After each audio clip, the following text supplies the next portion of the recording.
Beneath crumbling Templar ruins lies a mystery that has remained buried for 9 centuries. You think you know there, story warrior monks who guarded pilgrims and amassed fortune. But what if the Templars' true purpose was hidden from history? What if their castles weren't merely fortresses, but guardians of something so profound it had to be concealed in stone and shadow? In the darkness beneath Jerusalem's Temple Mount, 9 knights uncovered something that transformed them from simple soldiers into keepers of an extraordinary secret, a discovery so powerful that an unbroken line of guardians maintains vigil. To this day, what did they find that warranted such protection? What knowledge or artifacts were deemed too dangerous or too sacred for the world to know? The stones have kept their silence. The chambers remain sealed, and those who protect what lies beneath still walk among us. Will you dare to uncover what was buried in stone? The morning sun breaks over the horizon, casting long shadows across the formidable walls of crack-day chevaliers. Once the mightiest crusader castle in the Holy Land, its weathered stones still whispered tales of the warrior monks who called these ramparts home. The poor fellow soldiers of Christ and of the Temple of Solomon, the Knights Templar, built not mere fortresses, but manifestations of power carved in stone. In the year 1119, 9 French knights took solemn vows before Patriarch Warmond of Jerusalem. Led by Hugh de Payens, they pledged to protect pilgrims traveling to the Holy Land. King Baldwin II granted them quarters on the Temple Mount, a fateful decision that would give these warriors their name and perhaps determine their mysterious destiny. Poor soldiers of Christ, they called themselves, sharing horses and wearing donated clothes. Yet within decades they would command wealth beyond imagination, erect impregnable strongholds across 2 continents, and answer only to the Pope himself. How did such transformation occur? The answer lies partly in the stones they raised toward heaven. The castle of Tomar stands sentinel in central Portugal, its octagonal church rising like a beacon, built not merely for defense, but as something more profound, a sacred geometry given form. The circular nave mirrors the Church of the Holy Sepulchre in Jerusalem.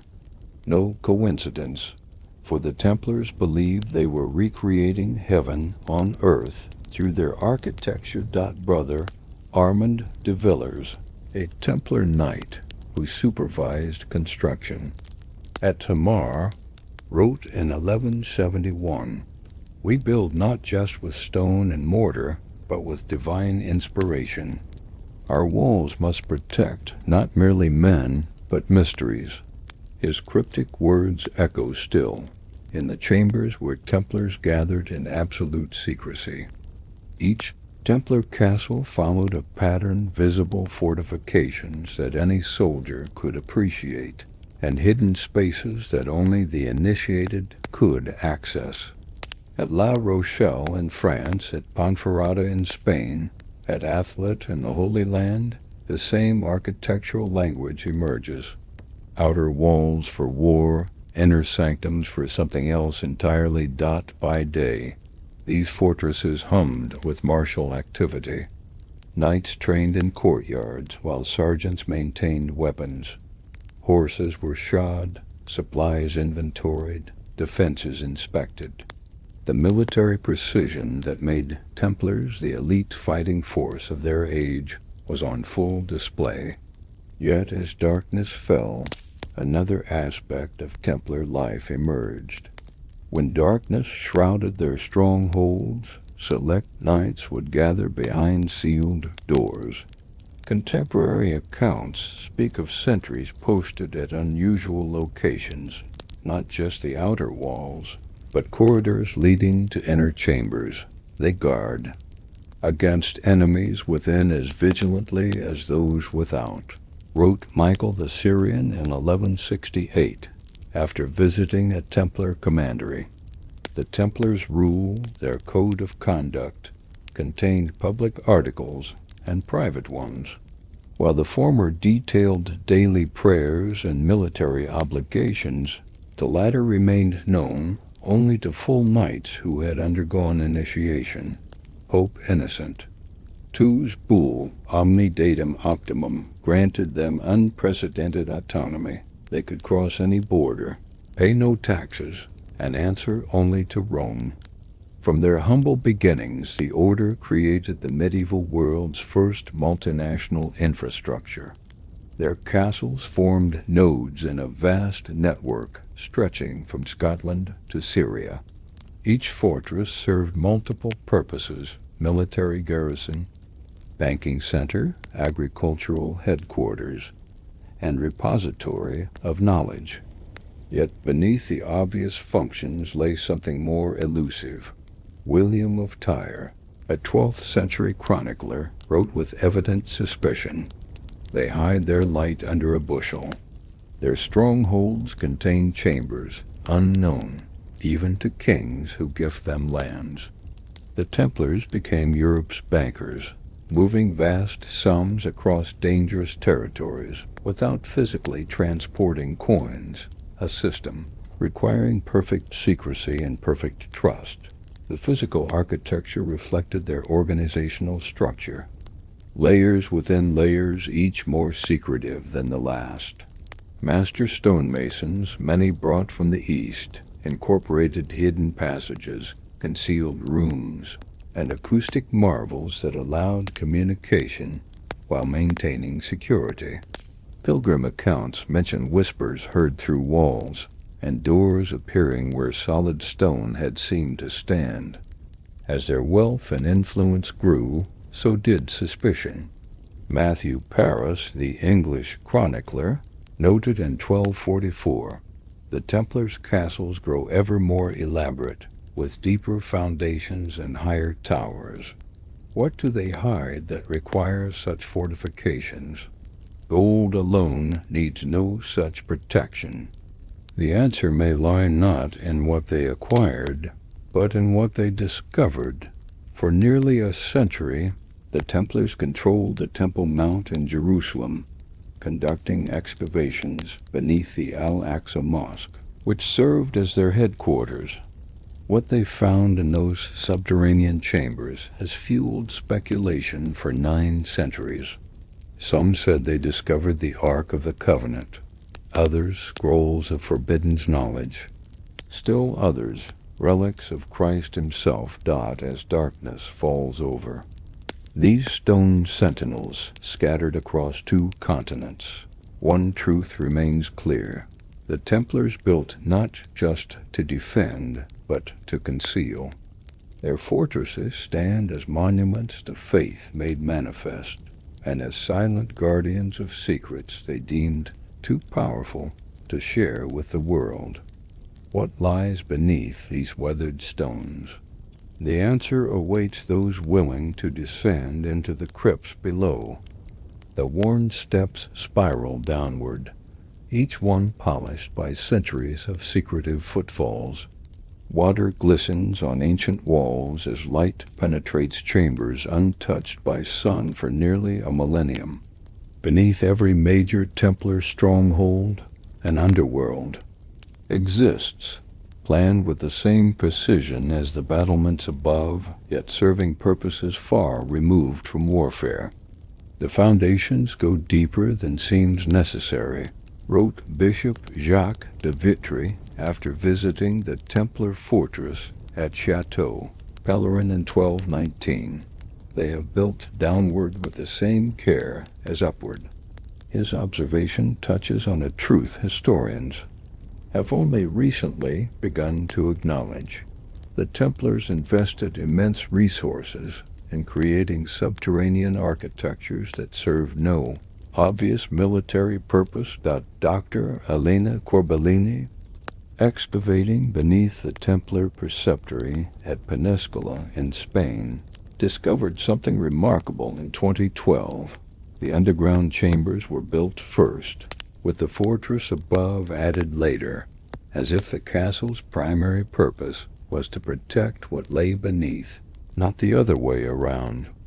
Her finding challenges conventional understanding of medieval military architecture. The engineering skill displayed in these underground complexes exceeds what was thought possible for the 12th century. At the Temple Church in London, a water management system kept subterranean vaults dry despite the city's notorious dampness. In the Templar fortress at Safed in Galilee, channels carved through solid bedrock carried fresh water to chambers hundreds of feet below the surface. Contemporary accounts contain tantalizing references to night movements. The Chronicle of Arnaud describes a summer night in 1187. 12 knights emerged from beneath Jerusalem's walls before dawn, bearing burdens on mules. They traveled not to the port at Jaffa, as expected, but inland toward their fortress at Safed. What cargo required such secrecy, even as Saladin's armies approached? At Montfort Castle in northern Israel, archaeologists discovered a tunnel in 2016 that extends over half a mile into the hillside, far beyond the castle's defensive needs. More puzzling still were the symbols carved at precise intervals, combinations of letters from Greek, Hebrew, and an unknown script. Dr. Harriet Palmer suggests they served as wayfinding markers in a labyrinth meant to confuse the uninitiated. When mapped from above, the subterranean passages of major Templar castles reveal patterns too consistent to be coincidental. At both Tamar in Portugal and Chasteau Blanc in Syria, sites thousands of miles apart, the tunnel networks form nearly identical geometric configurations. The pattern resembles the ancient tree of life symbol found in Kabbalistic texts, raising questions about the order's esoteric influences. The rule of the Templar order contains a curious provision, often overlooked by historians. 3 knights shall keep vigil where the precious things lie, taking turns so the watch never ceases. The text specifies neither what these precious things were, nor where they were kept. Yet architectural evidence suggests dedicated guard chambers outside sealed vaults in at least 7 major Templar strongholds. In Jerusalem. Beneath the Temple Mount, the Templars undertook extensive excavations that troubled their Muslim successors. The 13th century historian Ibn al-Athir wrote, when Saladin reclaimed the Al-Aqsa Mosque, he found the foundations had been pierced with many passages. Some had been refilled with debris, as if to hide what had been removed. Modern radar surveys confirm hollow spaces where the Templars concentrated their digging. The few artifacts recovered from sealed Templar crypts have confounded researchers. A stone chest found beneath the Templar commandery at Sidon contained not gold, but carefully preserved parchments written in a cipher that remains unbroken. Carbon dating places the documents in the early 1st century, a period of profound significance in religious history. Why would warrior monks dedicate so much effort to preserving texts they apparently could not read? Water has been the greatest enemy of these subterranean secrets. When French archaeologists breached a sealed chamber beneath the Templar fortress at Tortosa in 1954, they found evidence of an extensive library, shelving, writing desks, even inkwells, but centuries of seeping groundwater had reduced any documents to unidentifiable organic matter. What knowledge was lost to time and elements? The most puzzling aspect of these underground works is their scale. At Chastel Blanc in Syria, ground-penetrating radar has revealed that the subterranean complex is nearly 3 times larger than the castle above. It's as if the visible fortress were merely the tip of an iceberg, notes archaeologist Jean-Pierre Houdin. The true scale of Templar construction lies hidden from view. Stranger still are the acoustic properties of certain chambers. In the underground complex at Castle Beaver, overlooking the Sea of Galilee, a central chamber displays what engineers call selective resonance. It amplifies sounds of certain frequencies while dampening others. Dr. Marco Castellani of Milan University demonstrated that words spoken at a whisper can be clearly heard at specific points 70 feet away, while remaining inaudible just a few steps from the source. These acoustic anomalies appear too precise to be accidental. At both Athlit in the Holy Land and La Rochelle in France, underground chambers share nearly identical sonic properties, despite being built decades apart by different teams of masons. We're looking at knowledge of acoustic engineering that wasn't rediscovered until the 19th century, explains Dr. Castellani. The question is, what purpose did such precisely tuned spaces serve?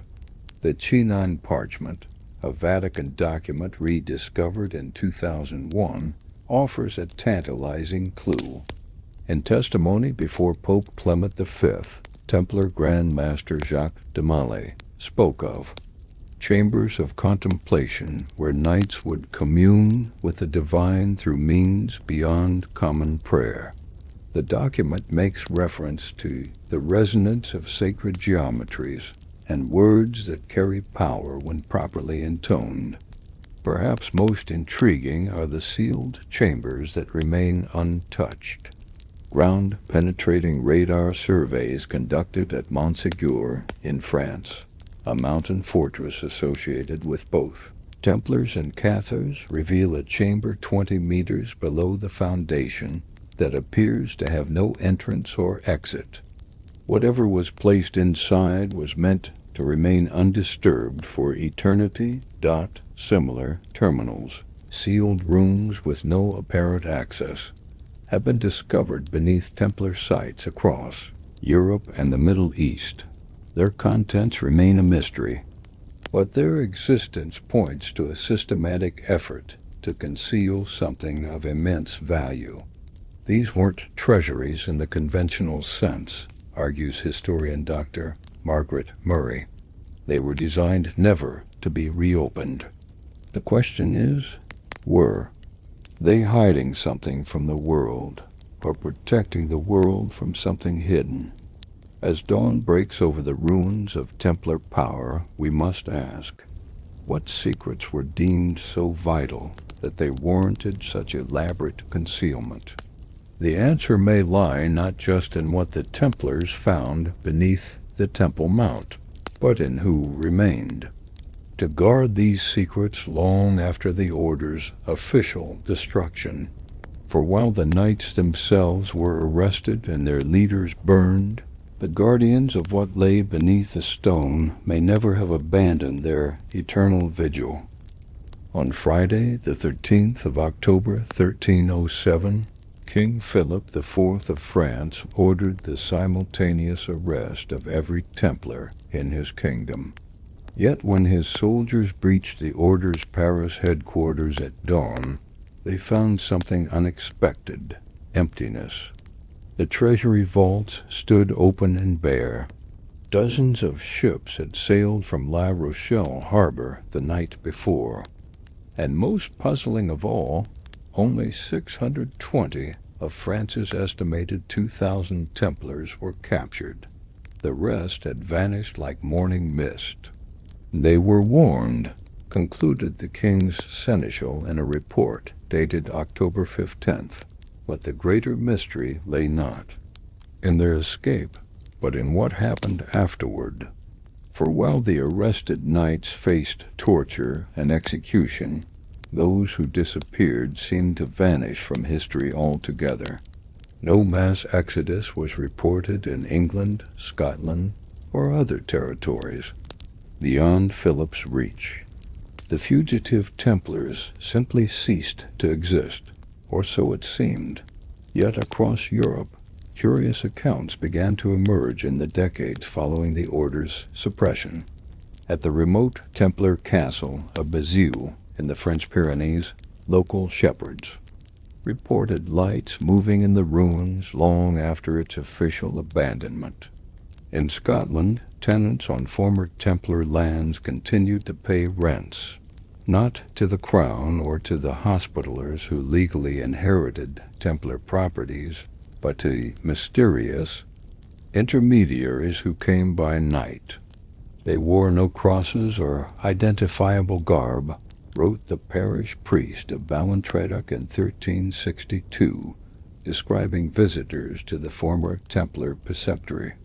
Yet the old families treated them with the deference once shown to the temple masters, and none questioned their right to collect what was due. This shadow organization, operating in plain sight yet somehow invisible to official scrutiny, suggests a continuation of Templar presence long after their supposed destruction. More compelling still are the architectural modifications made to former Templar strongholds in the decades following their fall.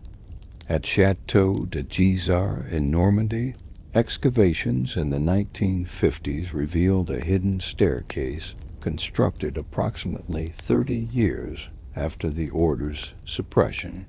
It led to a previously sealed underground chamber where carbon dating confirmed regular human presence throughout the 14th and 15th centuries. Who maintained these secret vigils, and what were they guarding? Contemporary accounts offer tantalizing clues. The Chronicle of Jean de Venette mentions knight brothers who shed their white mantles but not their vows, continuing to move valuables between former Templar sites as late as 1356. Letters from Pope John the 22nd to the King of Portugal express concern about former warriors of the temple who still hold their secrets and perhaps their treasures. The nature of these treasures has fueled centuries of speculation. Gold and silver alone seems an insufficient explanation. Such conventional wealth could have been better protected by converting it to land or depositing it with Italian bankers. Whatever the fugitive Templars guarded was something that required continuous human presence, something that could not simply be hidden and forgotten. Local folklore surrounding former Templar sites consistently features tales of guardian figures. Near the ruins of the Templar castle at Barbera in Catalonia, generations of villagers told stories of the 7 sentinels, men who were neither priests nor soldiers, yet commanded respect from both. They supposedly maintained a continuous watch over the castle ruins from a nearby monastery until it, too, was abandoned during the Napoleonic Wars. They kept to themselves but were not monks, states a letter from the Bishop of Urgel in 1682.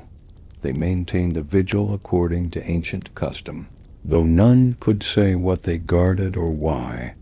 When one died, another would arrive with them, days to maintain their number. Similar accounts of replacement guardians appear in records from Scotland to Cyprus, suggesting a coordinated effort spanning centuries and continents. The symbolic resonance of their vigil appears in unexpected places. The Freemasons, who first emerged publicly in the early 18th century, incorporated numerous Templar references in their rituals. Their tradition of guards or tilers stationed outside lodge meetings bears striking resemblance to the Templar practice of posting sentinels at chamber entrances. More telling still is the Masonic emphasis on guarding secrets that are never explicitly named. Beneath the Templar church at Garway in England, renovations in 1999 uncovered a hidden room containing a stone carved with the inscription, Custodes, sumus non aurum sed mysteria. We are guardians not of gold, but of mysteries. Carbon dating places the carving in the mid-14th century, decades after the order's official dissolution. What mysteries warranted such dedicated protection? The answer may lie in what the Templars discovered during their excavations beneath the Shoe Temple Mount. Rabbi Samuel ben Samson, visiting Jerusalem in 1210, wrote of meeting a Templar knight who spoke fluent Hebrew and showed him ancient objects recovered from the deep places beneath the temple. The rabbi's account describes writings on tablets of a metal, like bronze but impervious to tarnish, and a stone that glowed with its own light. Such descriptions strain credulity, yet similar accounts appear in widely separated sources. A letter from a Genoese merchant in 1213 mentions knights who guard a stone of great power found beneath the holy city. A Syriac manuscript in the Vatican library refers to warrior monks who uncovered the Urim and Thummim, mysterious oracular objects mentioned in the Bible, but lost since the destruction of the first temple. Whatever they found appears to have transformed the order's inner circle from mere warrior bankers to guardians of something they considered transcendently important. Their elaborate network of castles, with their mysterious subterranean chambers, may have served primarily to protect and transport these discoveries across a dangerous medieval landscape. The evidence suggests not all Templars were privy to these secrets. Of the knights captured in 1307, most expressed genuine confusion when questioned about hidden treasures or heretical practices. They died defending an innocence that was likely real, while their more knowledgeable brothers escaped with whatever lay at the order's mysterious heart.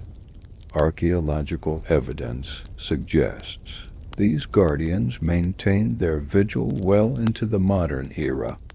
At Rennes-le-Château in southern France, a site with strong Templar connections, the parish priest, Berenger Saunier, uncovered something in 1891 that transformed him overnight from an impoverished rural cleric to a man of substantial means. More interesting than his sudden wealth were the visitors he received, men described by villagers as neither priests nor locals, but learned men who came in secrecy. In the mountains of central Portugal, near the Templar stronghold of Tomar, a carved stone was discovered in 1987, bearing a date from 1952 and symbols connected to both Templars and Freemasons. Beneath it lay a small chamber containing a modern electric lamp and evidence of regular human presence. Someone had maintained a vigil at this remote location well into the 20th century. Perhaps most compelling is the case of Alfred Leclerc, a French resistance fighter who hid from Nazi forces in 1943 by taking refuge in a cave system near the former Templar commandery at Coulommiers. Deep within the caverns, he encountered an elderly man maintaining a small shrine before what Leclerc described as a stone chest of ancient design. The man identified himself only as a guardian of the old way and guided Leclerc to safety with the condition that he never reveal the cave's exact location. What became of the guardians? Some researchers suggest their mission finally ended after World War II, when whatever they protected was relocated to secure institutional protection. Others believe the vigil continues to this day, maintained by individuals who blend seamlessly into modern society, while carrying forward an obligation nearly a millennium old. The ruins of Templar castles still stand across Europe and the Middle East, their weathered stones revealing little of what may still lie beneath. Ground-penetrating radar and modern archaeological techniques continue to uncover new chambers and passages. Yet the greatest secret may not be what was buried in stone, but the unbroken chain of guardians who dedicated their lives to ensuring it remains secure. As dawn breaks over the shattered ramparts of a Templar fortress, one must wonder, do the Guardians still walk among us, their ancient purpose hidden behind modern faces? And what power lies in what they protect? A power so profound that men would maintain an eternal vigil to keep it from the world, or perhaps to keep the world from it? The stones remain silent, but the shadows of those who watch over them may be closer than we know. The mists cling to the valleys of Languedoc as morning light creeps across the limestone ridges. Here in southern France, the density of Templar holdings once rivaled those of the Holy Land itself. The rugged landscape concealed not just castles and commanderies, but an intricate network of underground repositories that formed the backbone of Templar power in Europe. What treasures from Jerusalem found their final resting place in these forgotten chambers? Montségur stands defiant atop its isolated peak, a fortress synonymous with doomed resistance and hidden treasure. Though primarily known as a Cathar stronghold, documents in the Vatican archives reveal that a Templar contingent arrived at Montségur just months before the final siege of 1244. They departed before the castle fell, taking with them several large sealed containers. Local accounts claim they did not leave the region, but descended into the labyrinthine cave systems that honeycomb the surrounding mountains. The caves beneath Montségur remain incompletely mapped even today. Speleologists venturing into their depths have reported finding dressed stone walls and passages too remote and inaccessible to serve any practical medieval purpose.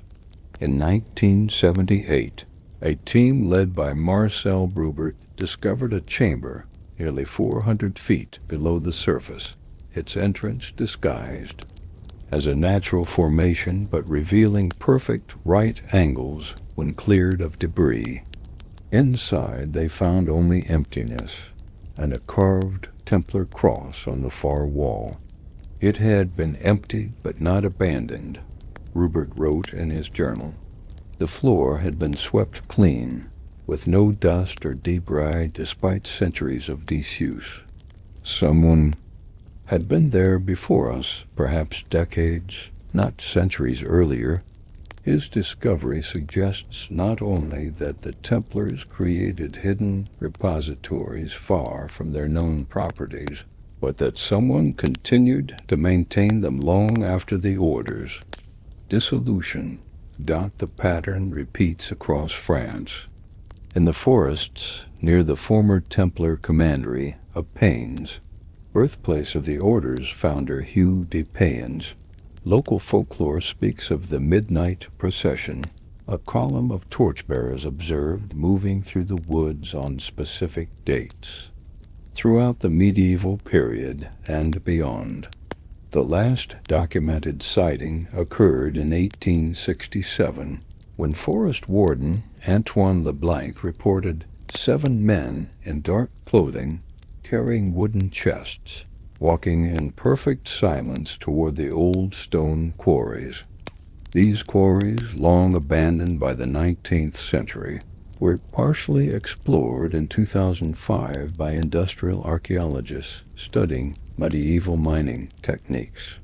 They discovered evidence that certain tunnels had been enlarged and reinforced with masonry bearing Templar markings. More intriguing still, these passages showed signs of regular maintenance extending centuries beyond the order's suppression. Fresh mortar dating from the 1600s replaced timber supports from the 1800s. Someone continued to care for these spaces, noted Dr. Claudia Hoffman, who led the study. The level of commitment suggests these weren't merely storage chambers for valuables, but sites of profound importance to those who maintained them. Whatever they contained represented something worth centuries of secret stewardship. The Chronicles of Raymond de Sade describe a curious incident in 1307 as King Philip's men moved to arrest the Templars of Paris. While the knights themselves had vanished before the soldiers arrived, witnesses reported a curious procession leaving the Paris temple 3 nights earlier. Wagons covered with heavy cloths, escorted by knights without insignia, moving not toward the coast but southward. Their destination, de Sade claimed, was the remote fortress of Gisors in Normandy. Gisors sits at the intersection of ancient routes connecting Paris to the sea. Its massive keep, built long before the Templars' time, was significantly expanded during their ascendancy. Ground-penetrating radar surveys conducted in 1994 revealed something unexpected: an extension of the castle's foundations forming a perfect octagon, the Templars' sacred geometric form, and visible above ground, but distinct beneath the surface. In 1946, French resistance hero and amateur archaeologist Roger Lomoy claimed to have discovered a hidden chamber beneath Gisors. Before authorities sealed the entrance, he described a circular crypt containing 19 stone sarcophagi, a circular altar, and several large chests bound with metal. Official excavations found no such chamber, leading historians to dismiss Lomoy's account. Yet his description matches almost exactly a room described in a 12th century Templar inventory discovered in 2011 in the archives of Vercelli, Italy, an inventory listing contents of a treasury beneath the northern tower at a location identified only as the Vault of the Kingdom. The most compelling evidence of continued guardianship comes from Dom in southwestern France. This fortified town served as a prison for Templars awaiting trial after 1307. On its limestone walls, imprisoned knights carved symbols, crosses, geometric figures, and star patterns. Yet archaeological analysis reveals something extraordinary.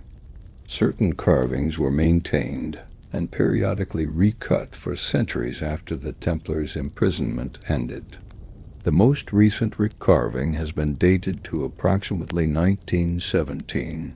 Someone was ensuring these marks remained visible, explains historian John Markale. Not from religious devotion alone, some symbols appear to represent star alignments or directions to specific locations. They may be markers on a map comprehensible only to those who know what they're seeking. The question remains, who maintained these carvings across 7 centuries, and what locations do they indicate? The answer may lie in what the French Templars brought back from Jerusalem during the fall of the Crusader kingdoms. Brother Ambroise of Troyes, a Templar who survived the fall of Acre in 1291, wrote a cryptic account before his death. What was entrusted to our order at its founding has been removed from the Holy Land. as the enemy advances. Not all brothers know what we protect. The most sacred objects go to the vaults of France, where they shall remain until the temple rises again. Local traditions near major Templar sites in France consistently mention night lights and mysterious visitors. The villagers of Monsons, site of a Templar church with unusual astronomical alignments, maintained a custom of leaving bread and wine at certain forest crossroads on specific dates, until as recently as 1892, when asked why, elderly residents would say only that it was for those who watch in darkness over what lies beneath. The French Revolution inadvertently revealed fragments of the Templar legacy. When revolutionary forces plundered the former Templar commandery at Polhac in 1794, they discovered a hidden chamber containing artifacts of obvious antiquity, bronze vessels inscribed with Hebrew characters, fragments of stone tablets, and a crystal sphere mounted in gold. Before these objects could be properly documented, unknown parties removed them during the night. The official report concludes with a curious detail. Local peasants claim such thefts have occurred for centuries. Whenever the chamber's existence is revealed, what did the Templars consider valuable enough to conceal in these elaborate vaults? Traditional treasure seems an insufficient explanation for such sustained effort.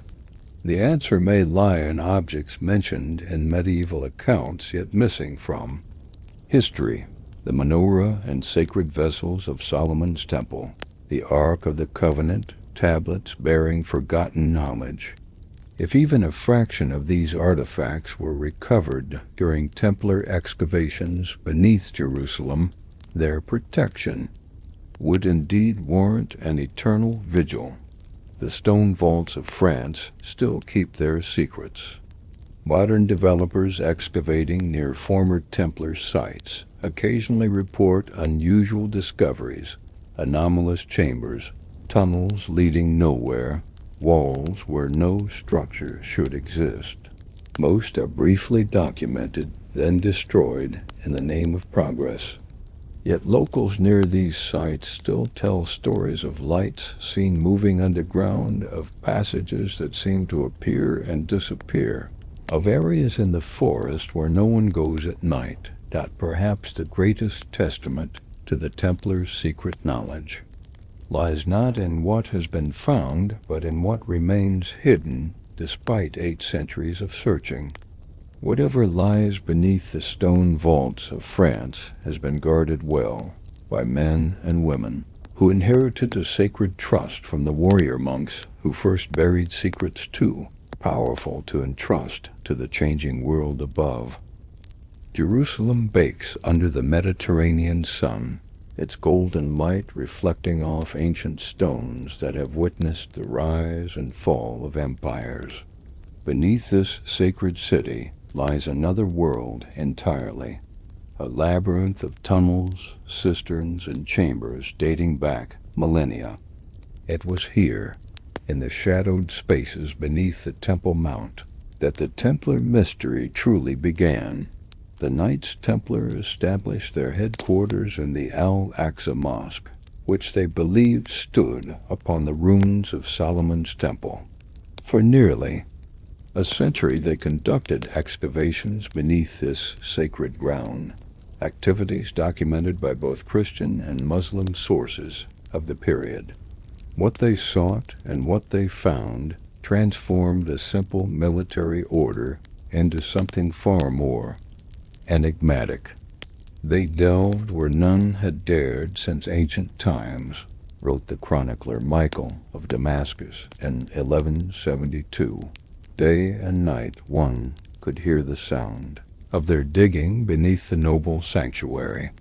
When questioned, they spoke only of clearing cisterns, yet the rubble they removed contained objects of great antiquity which they quickly concealed. Templar excavations focused on 3 areas: beneath the Al-Aqsa Mosque, under the dome of the rock, and along the southern wall of the Temple Mount. Contemporary accounts describe knights being lowered by rope into vertical shafts, remaining below ground for days at a time. More telling is what happened afterward: the construction of specialized vaults beneath Templar castles throughout the Holy Land. The fortress of Athlit, built on a promontory jutting into the Mediterranean, contained subterranean chambers, accessible only through a series of concealed doors and narrow passages. When Mamluk forces captured the castle in 1291, they reported finding chambers below sea level that remained perfectly dry, an engineering feat that astonished them. The contents of these chambers were never described, as the Templars had evacuated them before the final siege. Beneath the Templar fortress and acre, archaeologists have discovered a tunnel stretching nearly half a mile, connecting the castle to a small harbor beyond the city walls. Professor Adrian Boaz, who led the excavation, notes, "This was not merely an escape route.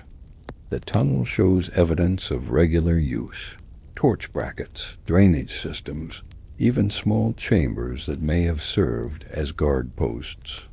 It was a secure passage designed for moving valuable or sensitive materials without public knowledge."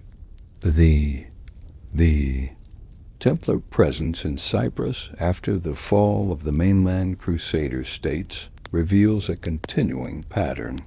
At Colossi Castle near Limassol, recent excavations uncovered a hidden chamber beneath the foundation, sealed with a stone-bearing Templar, crosses, and astronomical symbols. The chamber contained only empty niches carved into the walls, spaces designed to hold objects that were removed before or during the Order's suppression. Most significant is what happened during the final days of Templar rule in the Holy Land. As Acre was falling to Mamluk forces in 1291, witnesses described unusual activity at the Templar quarter. While other Christians fled toward the harbor with whatever valuables they could carry, a group of Templars was seen entering the tunnels beneath their fortress, not emerging toward the evacuation ships, but moving deeper inland beneath the city. Brother Thaddeus of Florence, who survived the fall of Acre, later wrote, "Our most sacred treasures had been removed 3 nights before the final assault, taken to secret places prepared long ago for this purpose. What remains in our eastern strongholds are but shadows and echoes of what we once guarded." The Templars' activities in Jerusalem find curious parallels in their excavations at other sacred sites across the region. At Mount Carmel, traditionally associated with the prophet Elijah, they established a small fortress from which they conducted extensive explorations of the mountain's natural cave systems. Local tradition holds that they discovered the School of the Prophets, a chamber containing writings from Israel's ancient seers, in the Judean desert near the Dead Sea. Bedouin guides still tell stories of the hidden places of the warrior. Monks' remote caves showing evidence of medieval European presence.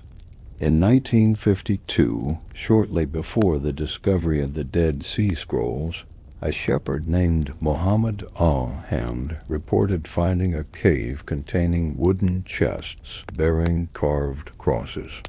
By the time archaeologists investigated, the cave had been emptied, yet they found unmistakable evidence of 12th century European activity, including a coin dated to the reign of Baldwin II, the king who granted the Templars their first headquarters.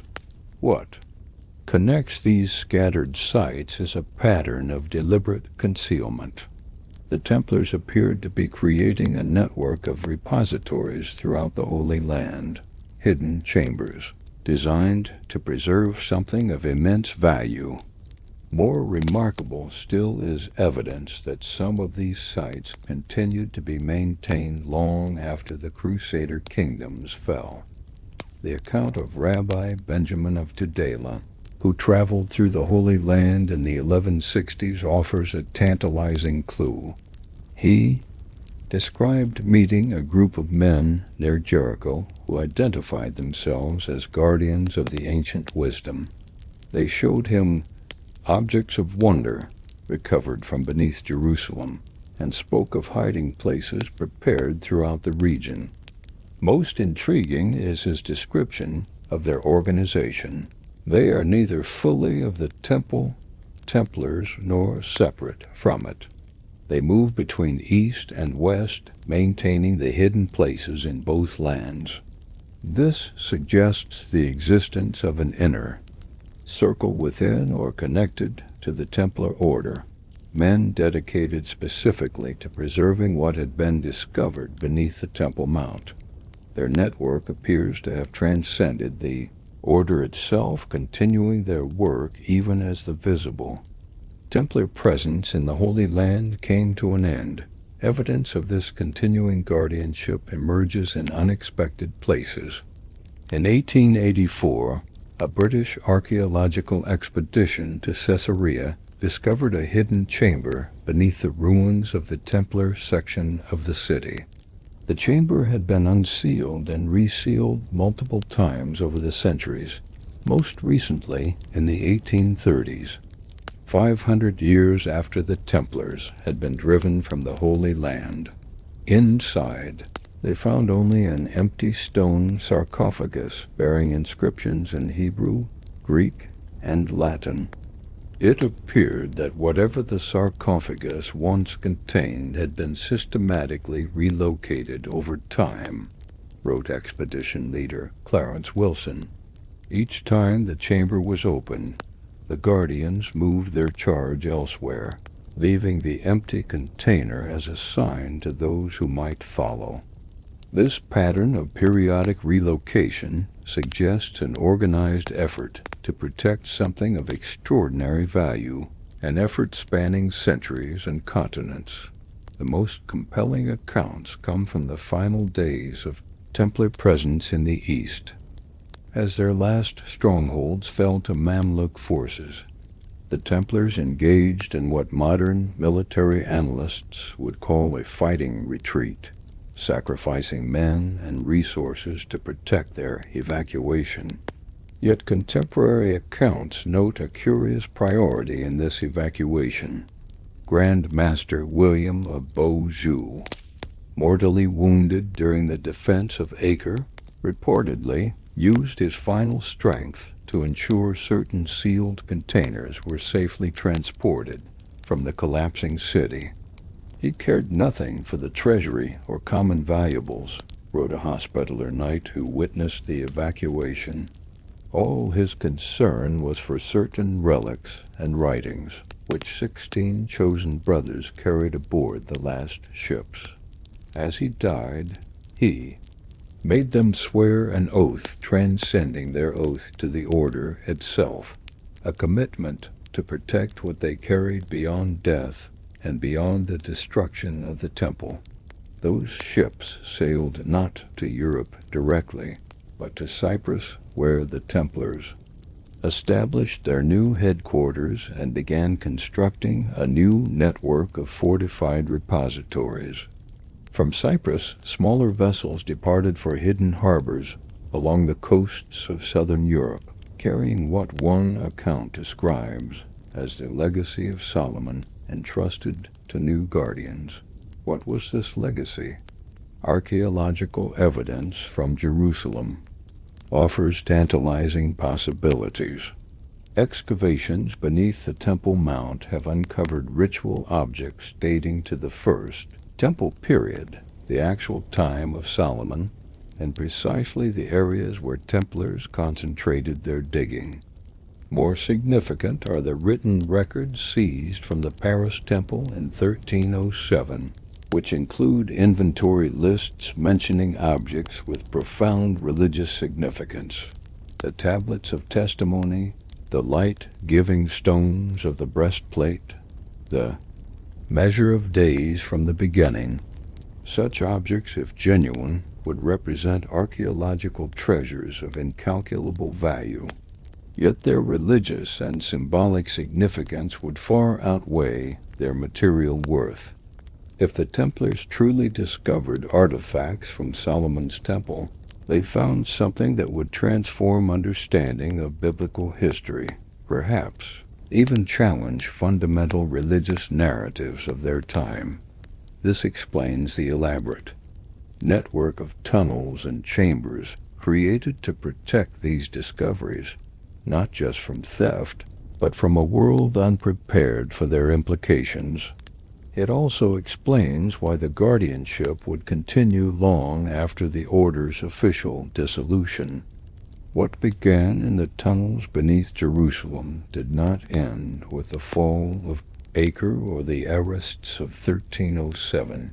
It evolved into something more enduring, a sacred trust passed through generations, transcending the visible structures of power and history. The tunnels of the East still exist, though many remain unexplored or inaccessible. Modern political sensitivities restrict archaeological investigation beneath the Temple Mount, while centuries of earthquake and war have collapsed many Templar passages in Acre, Tyre, and other former strongholds. Yet fragments continue to emerge. A sealed chamber discovered during construction in Tel Aviv in 2013 contained a Templar seal and empty stone containers.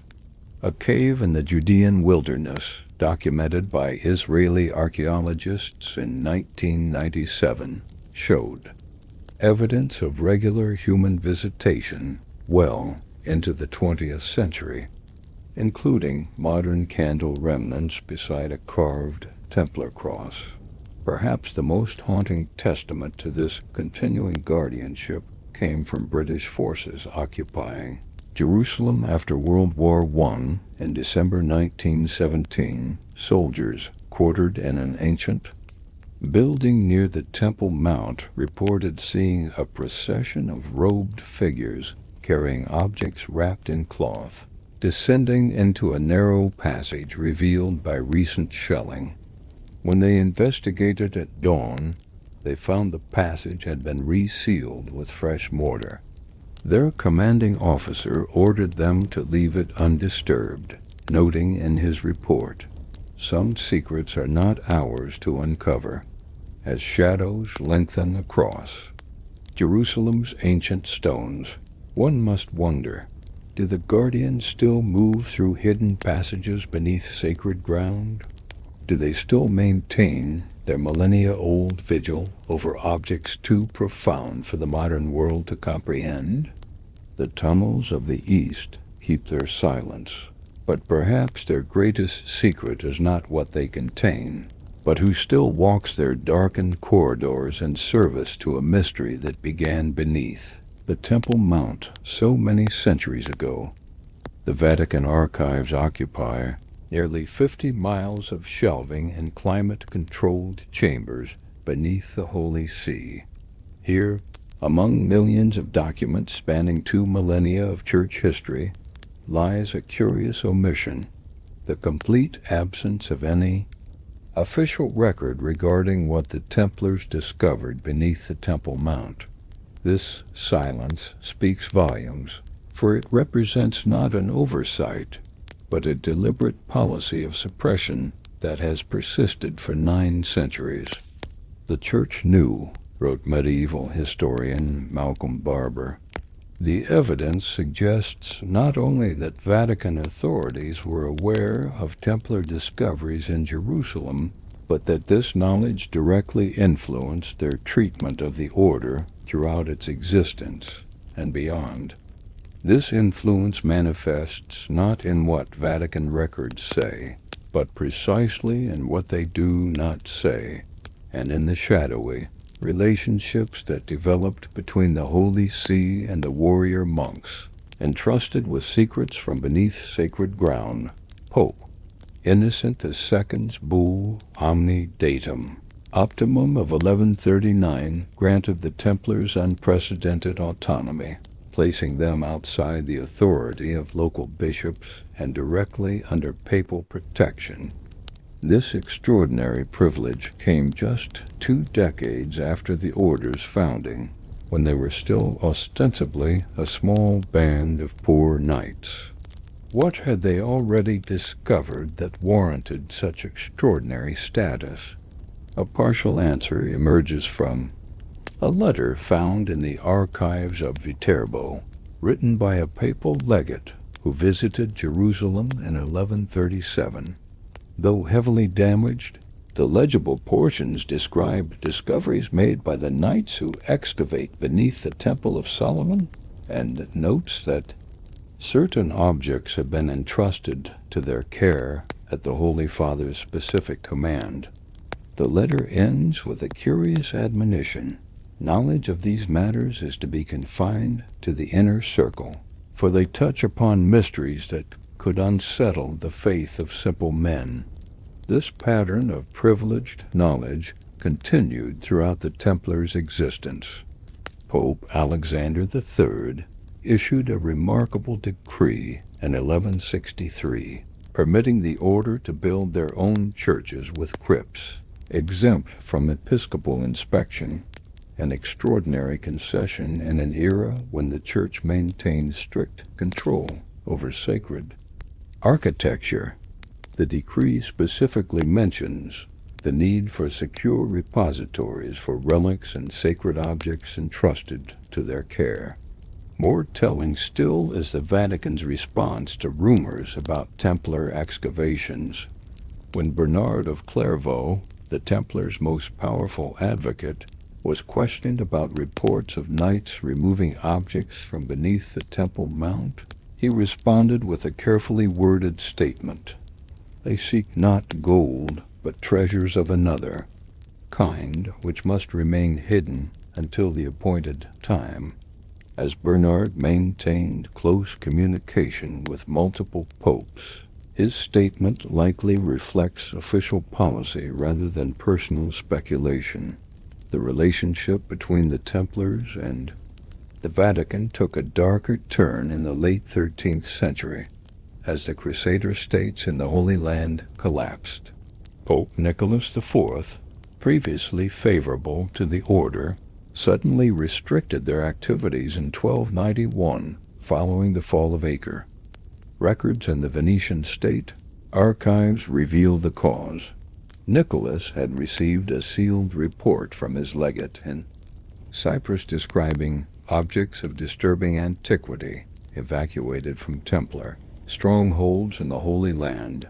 The Pope's subsequent correspondence expresses concern about knowledge that may conflict with established doctrine. This tension between secret knowledge and orthodox doctrine shaped the Vatican's complex relationship with the Templars. The Church depended on the order's military and financial power, yet grew increasingly uneasy about what they guarded. This ambivalence explains the papal response to Philip IV's sudden move against the Templars in 1307. Initial protest followed by reluctant cooperation in their suppression. Yet even as the public order faced destruction, evidence suggests the Vatican worked to preserve their secret legacy. The Chinon parchment, discovered in the Vatican archives in 2001, reveals that Pope Clement V privately absolved the Templar leaders of heresy, even while publicly condemning them. More significantly, a papal bull dated December 1307 authorized certain cardinals to take possession of relics and sacred objects from Templar repositories across Europe. The Church acted to control rather than destroy the Templars' secret knowledge, argues historian Barbara Frau. What appears as collaboration in their suppression may actually have been an operation to secure what they protected, to transfer guardianship from an increasingly vulnerable military order to more discrete structures within the church itself.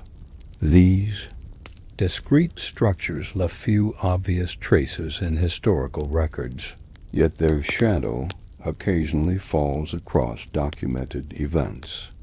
In 1318, a decade after the Templars' official dissolution, Pope John the 22nd authorized the construction of a specialized repository beneath the papal palace at Avignon. Workers were brought from distant regions and sworn to secrecy. No inventory of this repository exists in Vatican records, yet references to it appear in the private correspondence of successive popes until the papacy returned to Rome.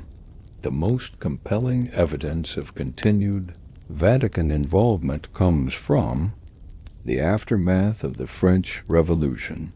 When revolutionary forces plundered the papal apartment at Avignon in 1793, they discovered a sealed chamber whose existence was unknown even to local church authorities.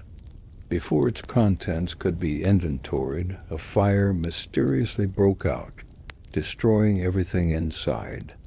The revolutionary official tasked with investigating the fire reported signs of recent access through a passage unknown to us, and concluded that persons connected to the former regime removed objects of significance before deliberately setting the blaze. Similar incidents occurred across Europe whenever political upheaval threatened former Templar sites or their suspected repositories. During the Spanish Civil War, Republican forces occupying the cathedral at Barcelona in 1936 discovered a hidden crypt containing empty stone containers bearing Templar crosses. Before archaeologists could properly document the site, unidentified men claiming to represent international heritage interests removed the artifacts. Though they presented papers bearing Vatican seals, subsequent inquiries revealed that the Holy See had no official knowledge of their activities.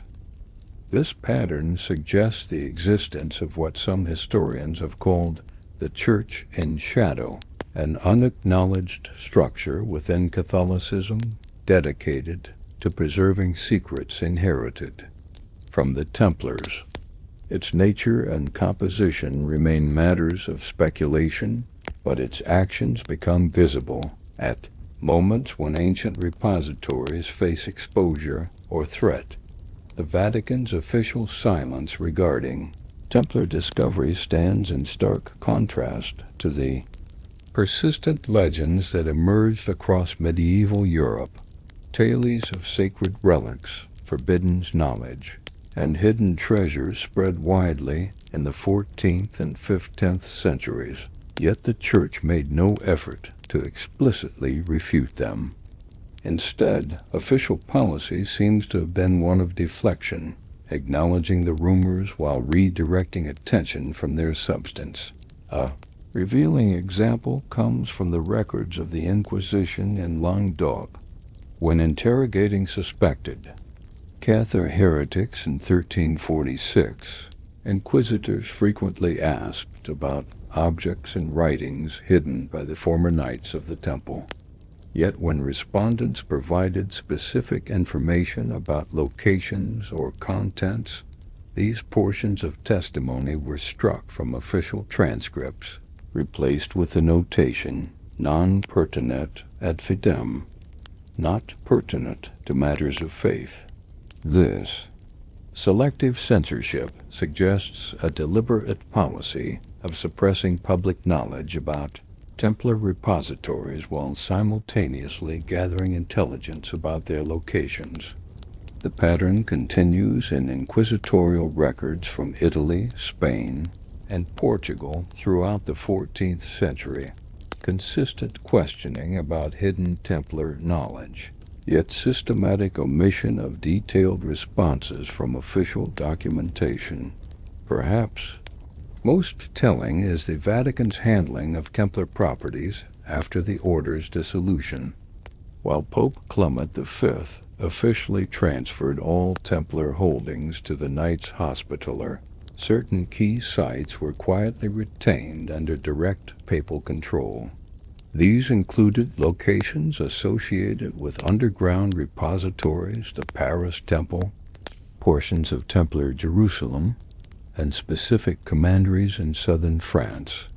Papal records list these properties as reserved for specific purposes, without further elaboration.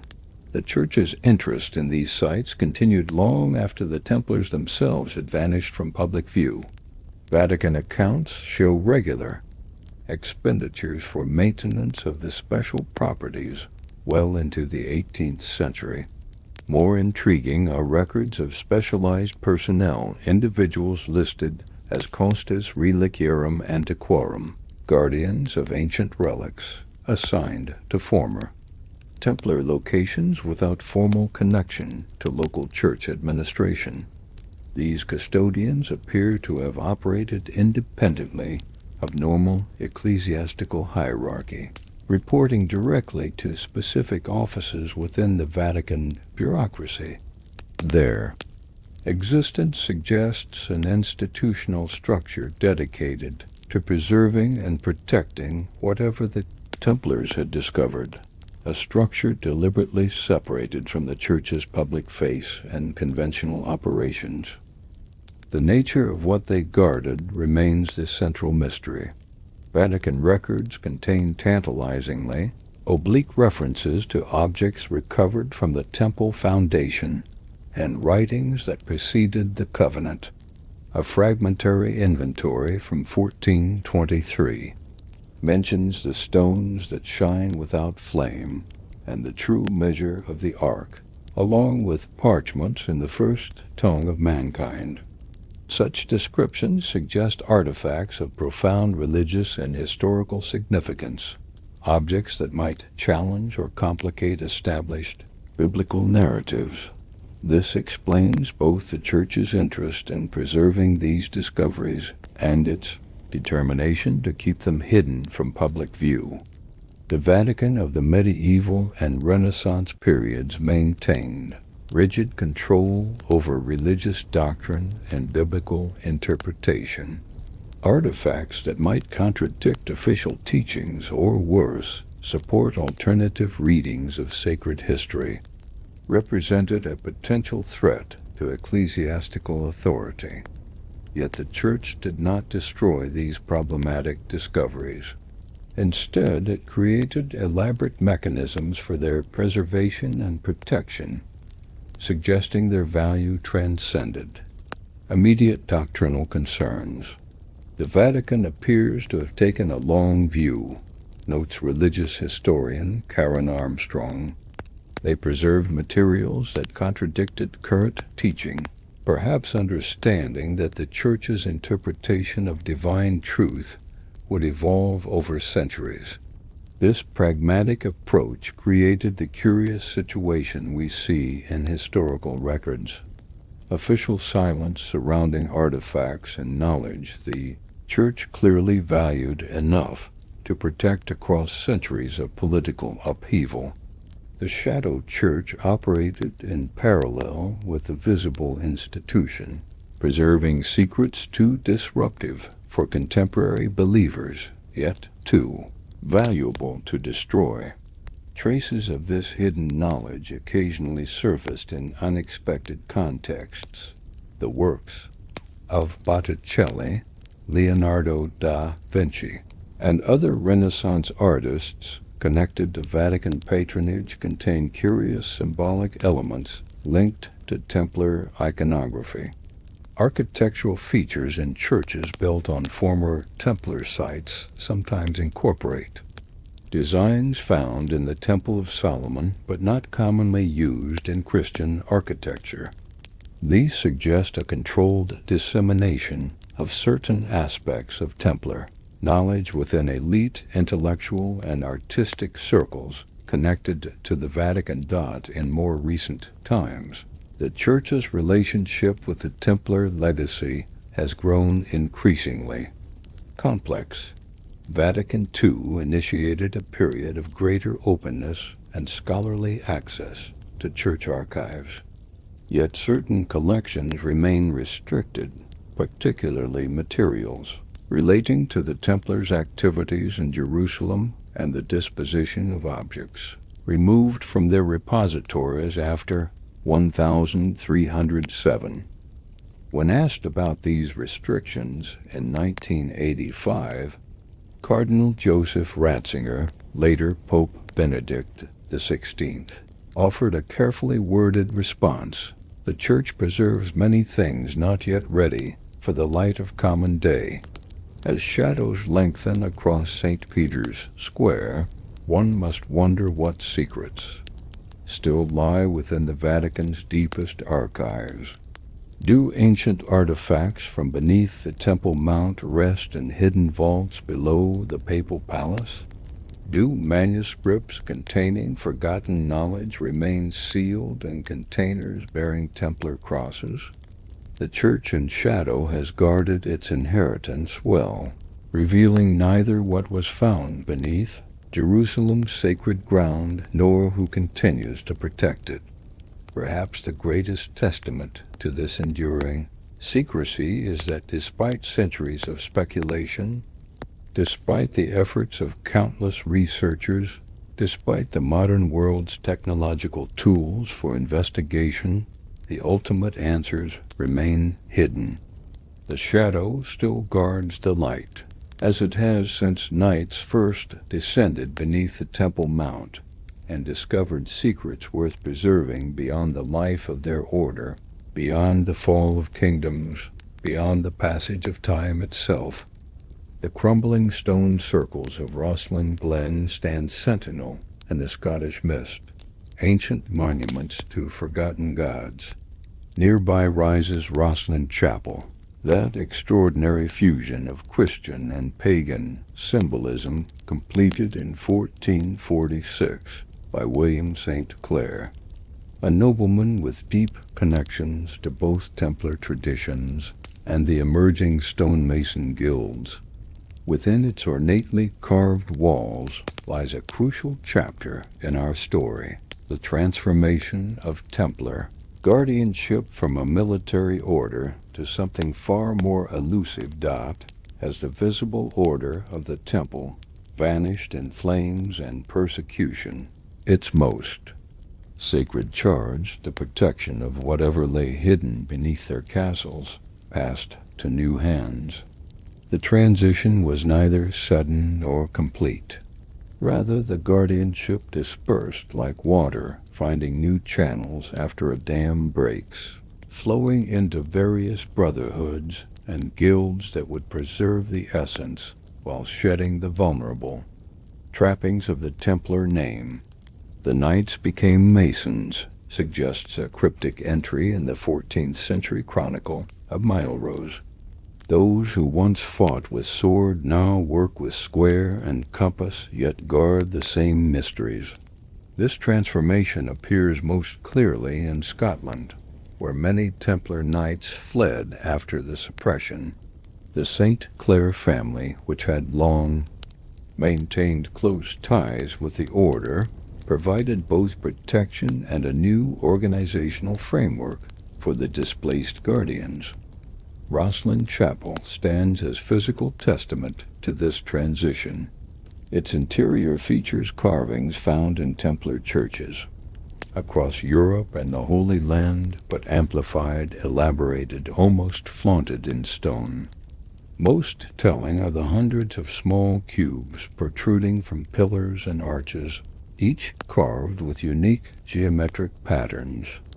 Dr. Robert Lomas of the University of Bradford has demonstrated that these patterns correspond to acoustic frequencies, that the chapel itself functions as a sophisticated musical instrument when activated by specific tones. The entire structure encodes knowledge, explains architectural historian Richard Fawcett. Not as a library stores books, but as DNA, encodes biological information in patterns comprehensible only to those with a key to interpretation. This approach, hiding knowledge in plain sight through symbolic architecture, became the hallmark of the brotherhoods that inherited the Templar legacy. The most visible of these inheritors were the Freemasons, whose emergence as a formal organization in early 18th century London represented merely the public face of traditions that had evolved over centuries. Masonic ritual explicitly references the Temple of Solomon and incorporates elements identical to those found in surviving Templar ceremonies. More significantly, early Masonic lodges demonstrated unusual interest in locations associated with Templar repositories. The minutes of Lodge Mother Kilwinning in Scotland, dating from 1642, record an expedition to examine certain chambers beneath. The old temple lands at Ballantrae, a former Templar preceptory. The document notes that 3 senior members descended into a vault marked with the seal of the ancient brotherhood and removed items described only as the old workings. These were subsequently transported to a more secure repository prepared according to the ancient pattern. This pattern of relocated guardianship appears consistently across Europe. As modern roads and buildings encroached on former Templar sites, the contents of their underground repositories were systematically transferred to new locations by groups that shared certain characteristics, secretive membership structures, elaborate initiation rituals, and symbolic systems drawing heavily on temple imagery. The Compagnage of France, medieval craft guilds with elaborate secret rituals, maintained particular interest in Templar sites. Their internal records, partially revealed during the French Revolution, describe regular inspections of the old places of keeping and ceremonies conducted in chambers beneath the earth where the light has not shone since the temple fell. More revealing still is their inventory of responsibilities, which included maintaining the measure of the temple and preserving the true proportions of the columns. Such references suggest these brotherhoods guarded not conventional treasures, but knowledge, architectural principles, mathematical formulas, perhaps even cosmological concepts recovered from beneath the Temple Mount. This knowledge appears to have been preserved not only in documents but encoded in symbolic forms comprehensible only to initiates, in architectural proportions, in geometric designs, in ritual movements, and memorized passages. They hid what they knew in the last place anyone would look, writes historian Michael Bagent, in ceremonies performed thousands of times, in buildings standing in plain view, in symbols displayed openly yet understood by few. This strategy proved remarkably effective. Fragments of Templar knowledge circulated widely through various brotherhoods, while their true significance remained obscured from outside scrutiny. The transition from militant religious order to discreet brotherhoods allowed the guardians to adapt to changing times. When religious persecution threatened, they emphasized their craft aspects. When political suspicion fell upon secret societies, they highlighted their charitable and social functions. Throughout, a continuous line of transmission preserved whatever secrets had been entrusted to the original Templar Knights. Evidence of this continuity emerges in unexpected contexts. In 1782, Wilhelm Christoph von Wollner, a high-ranking Freemason and Rosicrucian, wrote to a fellow initiate about certain objects removed from the temple foundation by our predecessors and maintained in unbroken succession since that time. He noted that these objects remain within our care, though they exist beyond our full comprehension, suggesting the guardians preserved artifacts whose significance they themselves did not entirely understand. The Brotherhood of the Stone, as some scholarly sources have termed this loose network of inheritors, maintained particular interest in astronomical alignments in sacred geometry. Christopher Wren, architect of St. Paul's Cathedral and early Freemason, incorporated precise mathematical ratios in his designs that correspond to those found in Templar churches across Europe. More tellingly, excavations during the cathedral's construction uncovered what contemporary accounts describe as a chamber of great antiquity, which Wren ordered resealed and incorporated into the new foundation. Similar architectural encoding appears in buildings associated with Masonic and Rosicrucian patronage throughout the 17th and 18th centuries. Certain proportions recur with statistically improbable frequency, ratios found in the descriptions of Solomon's Temple and in the structures built by the original Templars. These architectural elements served simultaneously as functional buildings and as repositories of ancient knowledge, stone books, legible to those with proper training. The guardianship extended beyond physical structures to include mathematical and scientific concepts.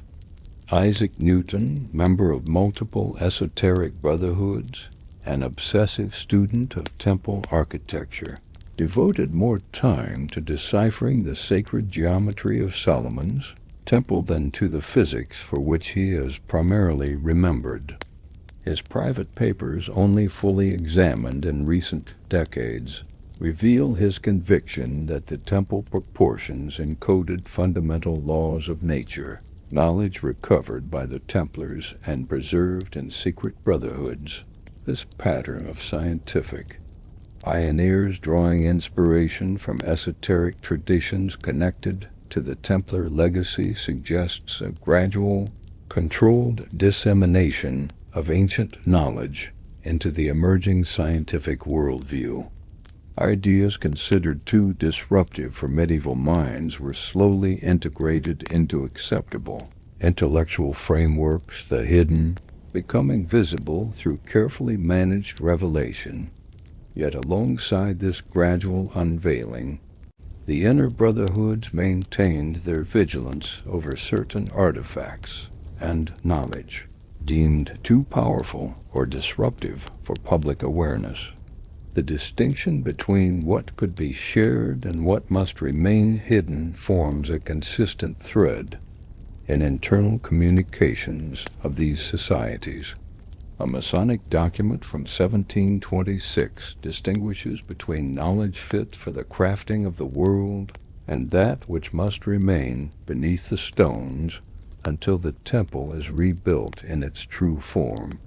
This selective revelation reflects the fundamental principle that guided these brotherhoods, that certain knowledge carries responsibilities beyond human readiness to bear.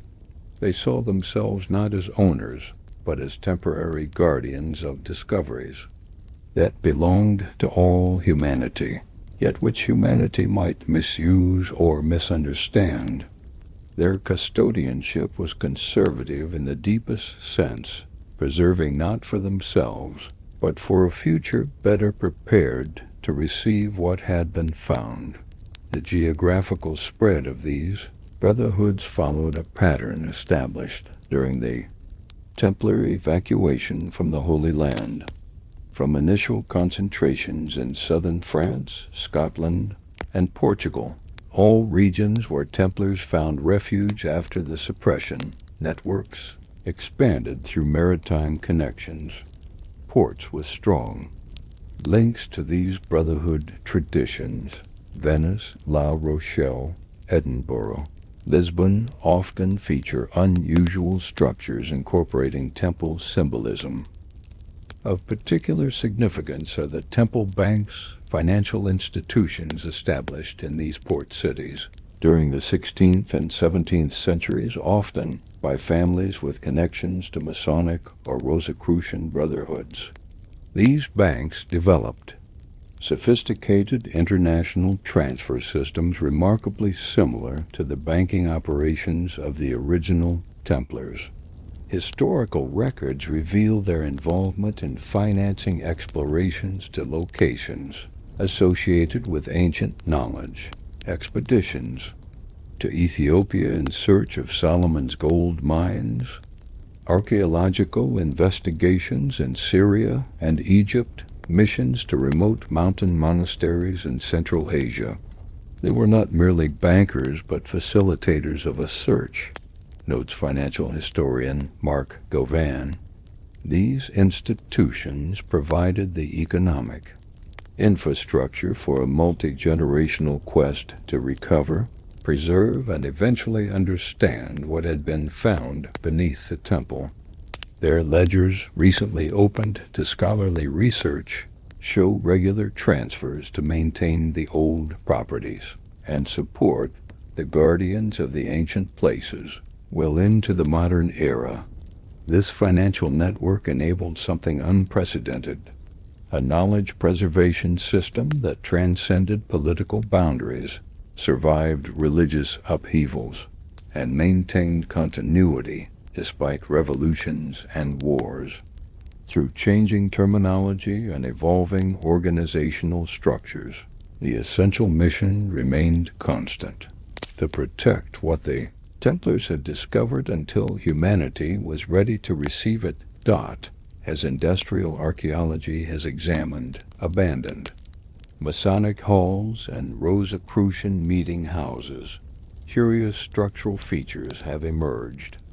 Buildings dating from the 18th and 19th centuries often include basement chambers with walls far thicker than necessary for structural support. Ground-penetrating radar reveals hidden spaces within these walls and beneath foundation stones. Small repositories sealed during construction. When opened, most contain only empty niches or stone boxes, their contents long removed to newer, more secure locations. The pattern continues into the modern era. During renovation of the House of the Temple in Washington, D.C., headquarters of Scottish Rite Freemasonry, workers in 1915 discovered a small chamber beneath the cornerstone containing a copper box. Before its contents could be examined, representatives from the Supreme Council took possession of the box. No record of its contents has ever been made public, though unauthorized accounts claim it held artifacts of ancient provenance and documents in cipher. More telling than these physical traces is the consistent theme running through the internal teachings of these brotherhoods, that they serve as temporary stewards of knowledge and artifacts not originating with them. The highest degrees of various Masonic and Rosicrucian systems reference the recovered light and that which was lost with the temple but preserved in silence. Initiates are taught that complete understanding remains beyond their grasp, that they are links in a chain stretching backward to Jerusalem and forward to some future culmination. We keep what we cannot yet comprehend, states an 18th century Rosicrucian manuscript held in the Royal Library of Copenhagen, as our predecessors kept before us, knowing themselves to be but waypoints in a journey of understanding that spans beyond lifetimes. This humble acknowledgement of limitation stands in stark contrast to the Enlightenment confidence surrounding these brotherhoods, suggesting they preserved knowledge they recognized as exceeding contemporary frameworks.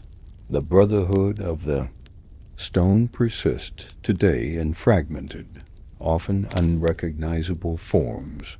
Traditional Masonic organizations maintain their rituals while having lost connection to their deeper significance. Specialized research societies pursue specific aspects of the ancient knowledge without recognizing the broader context. Academic disciplines study isolated fragments of what was once an integrated understanding. Yet beneath these dispersed efforts, certain groups maintain the original mission, the protection of what was buried within stone. They operate now as they have for centuries, visible yet unseen, their true purpose obscured by the assumptions of those who observe them. They maintain their vigilance not through force or wealth, but through the power of secrets kept and selectively revealed. What began with 9 knights taking vows on the Temple Mount has evolved into a guardianship that transcends any single organization or tradition, a living thread connecting our world to whatever was discovered beneath Jerusalem's sacred ground dot as we stand before the worn stones of a Templar ruin, or trace the curious symbols carved in a medieval church. We brush against the edges of this continuous mystery. The Brotherhood of the Stone has preserved its secrets not by hiding them away completely, but by hiding them in plain sight, encoding them in architecture, in ritual, in symbol, and story. Their greatest achievement may be that they have kept their vigil while remaining largely invisible to the very civilization they serve. The question remains not only what they guard, but when they will deem us ready to receive it. The great stone faces of Templar watchtowers stare impassively across centuries, their empty windows like lidless eyes fixed on horizons we can no longer see. These weathered sentinels have witnessed the rise and fall of empires, the transformation of religions, the birth of nations and ideologies. Through it all, they have maintained their silent vigil over whatever lies beneath their foundations, a secret that never sleeps, a mystery that has outlived all who first concealed it. What began beneath the Temple Mount in Jerusalem continues to reverberate through our world in ways both subtle and profound. The quest to understand what the Templars discovered and why they deemed it worthy of such elaborate protection has itself become part of the legacy, a mystery that pulls at the edges of history, religion, and human understanding of our own past. Some secrets demand preservation, not because they offer advantage, wrote Umberto Eco, but because they represent responsibility too great for any single age to bear. This insight illuminates the peculiar nature of the Templar mystery, not a secret kept for power or profit, but a burden carried across generations by those who understood that some discoveries must be protected even from those who made them.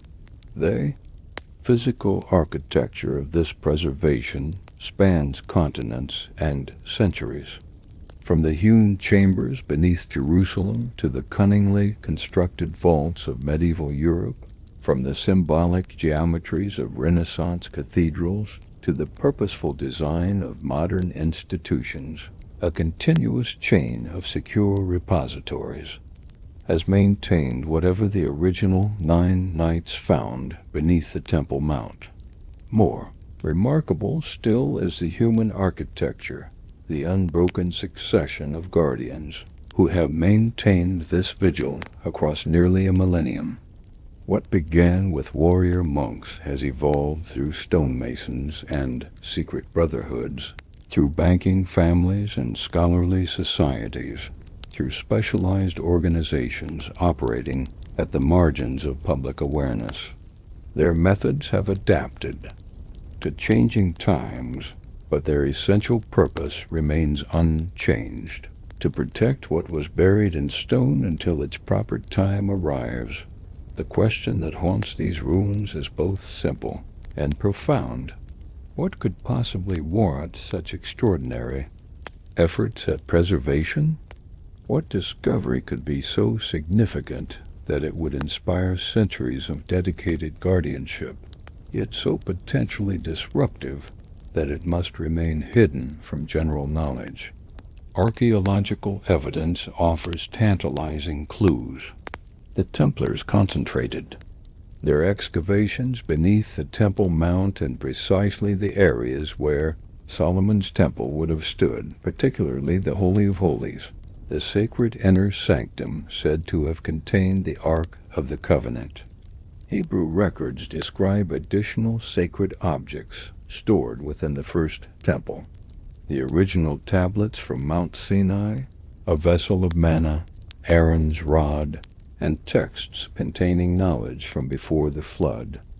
According to biblical accounts, these artifacts disappeared when Nebuchadnezzar's Babylonian forces destroyed Jerusalem in 586 BCE. Did the Templars find these lost sacred objects? The evidence is circumstantial but compelling. Their excavations focused on specific areas guided by precise measurements. The sudden transformation of a small military order into an immensely powerful organization coincided with these underground operations. Most tellingly, they began constructing specialized repositories across Europe immediately following their Jerusalem excavations. Repositories designed with unusual attention to preservation conditions and security. Yet artifacts alone, however sacred, seem insufficient explanation for such elaborate, sustained guardianship. The Templar legacy suggests something more profound, perhaps knowledge that challenged fundamental assumptions about human history, spiritual reality, or the natural world. Their connections to esoteric traditions, their interest in sacred geometry and astronomical alignments, their preservation of texts from multiple religious traditions, all point to a discovery that transcended conventional religious categories. They found something that belonged to no single faith, suggests religious historian Karen Armstrong, but which shed light on the origins of all three Abrahamic religions.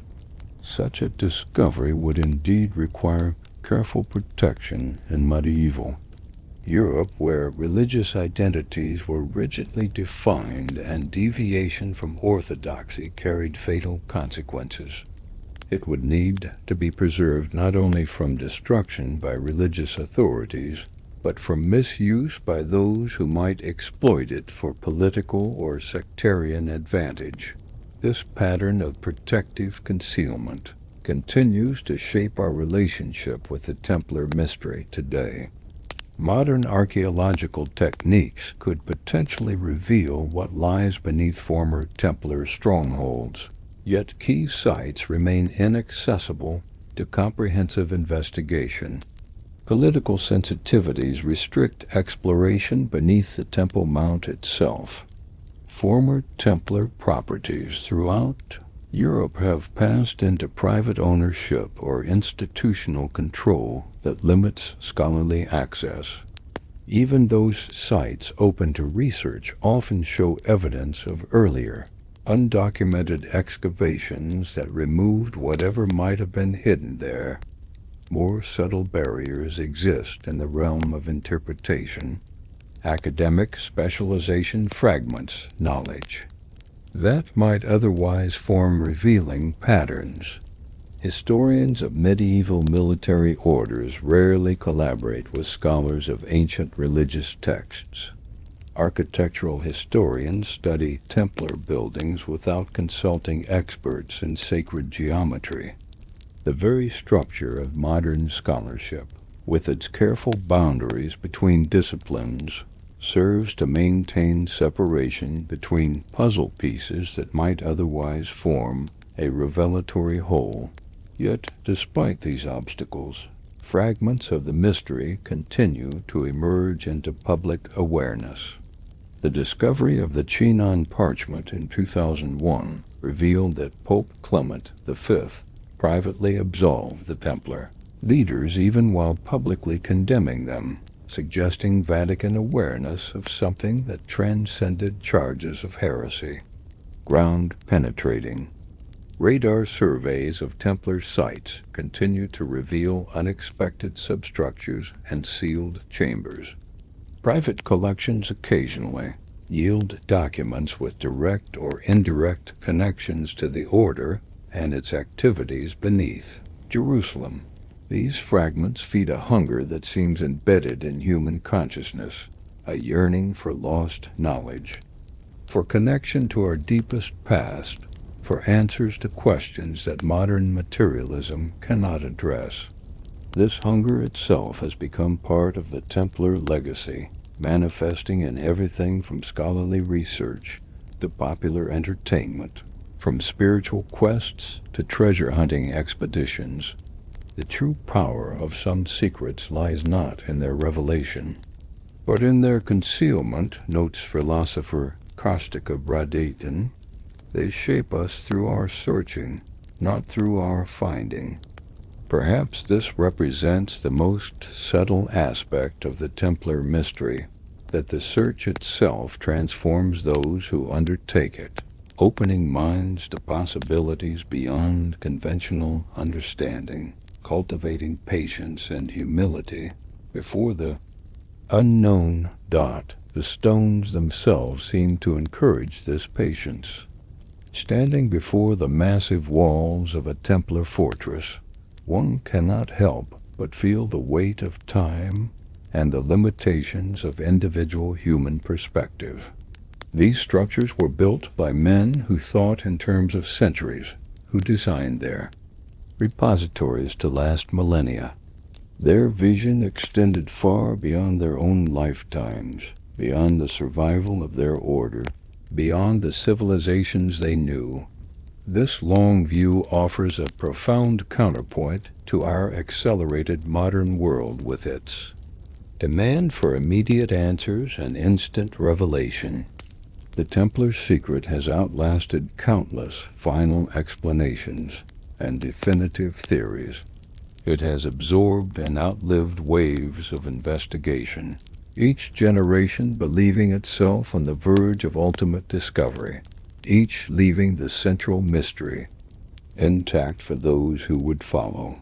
Perhaps this is the deepest wisdom encoded in stone, that some truths reveal themselves only through patient attendance, through generations of careful stewardship, through the slow accumulation of understanding that no single lifetime can encompass. The guardians who maintain their vigil over what lies beneath Templar foundations embody this wisdom in their very existence. Links in a human chain extending backward to the Temple Mount and forward into a future we cannot yet imagine. The chambers beneath the stone keep their silence, not because they have nothing to say, but because what they contain speaks in a language that requires preparation to understand.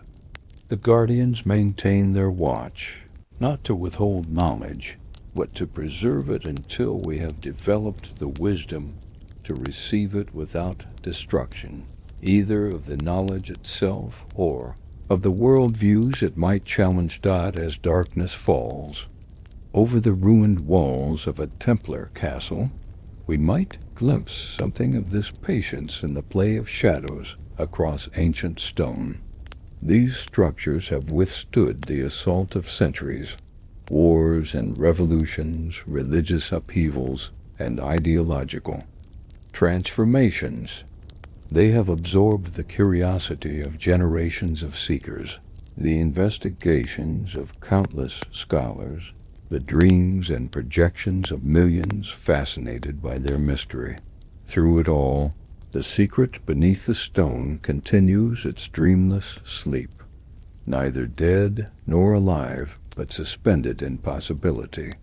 It waits as it has always waited for the right moment, the right understanding, the right constellation of knowledge and wisdom that will allow its final revelation. Whether that moment lies in our lifetime or centuries hence, the guardians maintain their vigil, the repositories keep their contents secure, the mystery remains intact. This patience, this willingness to serve a purpose that transcends individual life and immediate understanding may represent the true legacy of those first 9 knights who descended beneath the Temple Mount. Whatever they discovered in that sacred darkness transformed them from simple warriors into guardians of something that would shape human consciousness for centuries to come. As we stand among the ruins of Templar power, we become momentary participants in this continuing mystery, not merely observers, but potential links in the chain of understanding that stretches across time. The secret that never sleeps stirs something within us that recognizes its significance even without knowing its content. A remembrance of depths in human experience that our modern world has largely forgotten. Perhaps this awakening represents the true purpose of the mystery, not the eventual revelation of some final answer, but the continuous invitation to deeper questioning, to recognition of what remains unknown and unknowable within our current frameworks of understanding. The Templar legacy challenges our certainties and limitations, not with answers, but with a question that has echoed through centuries. What lies beneath the stone, and are we ready to receive it? As night settles over the ancient stones, this question hangs in the darkness, not demanding immediate answer, but inviting patient contemplation. The secret continues its ageless sleep beneath foundations laid by hands long turned to dust. The guardians maintain their eternal vigil, watching over what was buried in stone until the world is ready for its awakening. And in the silence between heartbeats, we might sense the subtle presence of a mystery that has outlived empires, a truth waiting to be born when we have finally grown worthy of its revelation.